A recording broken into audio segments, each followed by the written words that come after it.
उत्तर प्रदेश में अगले साल होने वाले विधानसभा चुनाव के लिए बीजेपी कोई कोर कसर नहीं छोड़ना चाहती है और यही वजह है कि पार्टी ने अब आधी आबादी पर पूरा फोकस शिफ्ट कर दिया है। महिला वोटर्स को लुभाने के लिए अब यूपी में बिहार वाला ब्रह्मास्त्र मॉडल अपनाया जाएगा, जिसके तहत आर्थिक रूप से कमजोर महिलाओं को 50,000 रुपए दिए जाने की योजना पर मंथन जारी है। सबसे बड़ी बात यह है कि इसमें एसटी, एससी और ओबीसी समेत सामान्य वर्ग की भी महिला शामिल होंगी जो बीपीएल धारक हैं, ताकि महिलाएं खुद के दम पर छोटा मोटा रोजगार शुरू कर अपने परिवार की आर्थिक स्थिति को सुधार सके। उत्तर प्रदेश में साल 2022 में महिला वोटर्स का ट्रेंड पुरुष वोटर्स की तुलना में ज्यादा रहा है। महिलाओं ने 62.24% मतदान किया और पुरुषों का मतदान 59.56% रहा। वहीं उत्तर प्रदेश में बीजेपी महिला सम्मान, सशक्तिकरण और सुरक्षा पर महिलाओं को एकजुट करने में जुटी हुई है। ऐसे में अगर ये प्रयोग सफल हुआ तो 2027 में बीजेपी आधी आबादी पर फोकस करते हुए अपनी राहें आसान कर सकती है। अगर सिलाई वगैरह के लिए जो करती हैं वो एक नया स्टार्टअप स्टार्ट कर सकती हैं। बेसिकली ऐसे महिलाएं कुछ सोच ही नहीं पाती हैं, उनको हर चीज़ हस्बैंड से बोलना पड़ता है। हस्बैंड के पास भी इतनी चीज़ नहीं होती कि वो घर देखें कि महिलाओं के लिए भी अलग से कुछ कर पाएं। सबसे बड़ी बात यह है कि बीजेपी इस योजना के तहत 45% वोट बैंक को टारगेट करेगी, साथ ही विपक्ष के पीडीए में भी सेंधमारी होगी।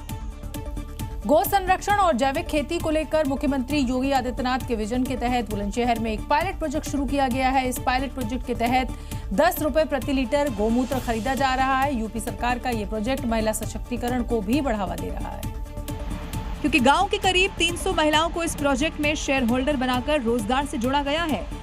इस प्रोजेक्ट में एफपीओ के जरिए 15 गांवों से रोजाना 500 लीटर गौमूत्र 10 रुपए प्रति लीटर के हिसाब से खरीदा जा रहा है। फिर उससे जैविक खाद, कीटनाशक और कृषि में उपयोगी उत्पाद तैयार किए जाते हैं।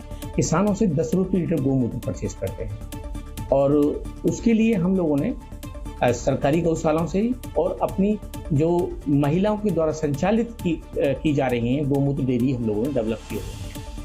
गौमूत्र वाले इस पायलट प्रोजेक्ट के पीछे एक बड़ा मकसद प्राकृतिक खेती को बढ़ावा देना है। ये मॉडल रासायनिक उत्पादों का विकल्प किसानों को देगा। गौमूत्र में जड़ी बूटियों को मिलाकर खेती के लिए उपयोगी और केमिकल मुक्त दवाएं तैयार की जाएंगी। उत्पादों को समितियों के माध्यम से किसानों तक पहुंचाया जाएगा। बुलंदशहर के बाद इसे जल्द ही अन्य इलाकों में भी लागू किया जाएगा।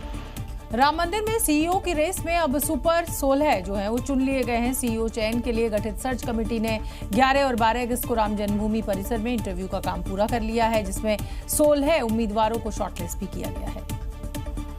और अब इन्हीं इंटरव्यू के आधार पर समिति आगे की प्रक्रिया में जुट गई है।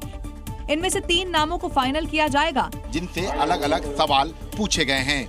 माना जा रहा है कि अब इसी इंटरव्यू के आधार पर 3 नामों का पैनल ट्रस्ट के सामने रखा जाएगा, जिसके बाद 2 सितंबर को होने वाले ट्रस्ट की बैठक में एक नाम पर मुहर लग जाएगी। अब इसके साथ ही अयोध्या में राम मंदिर के लिए नया सीईओ मिल जाएगा।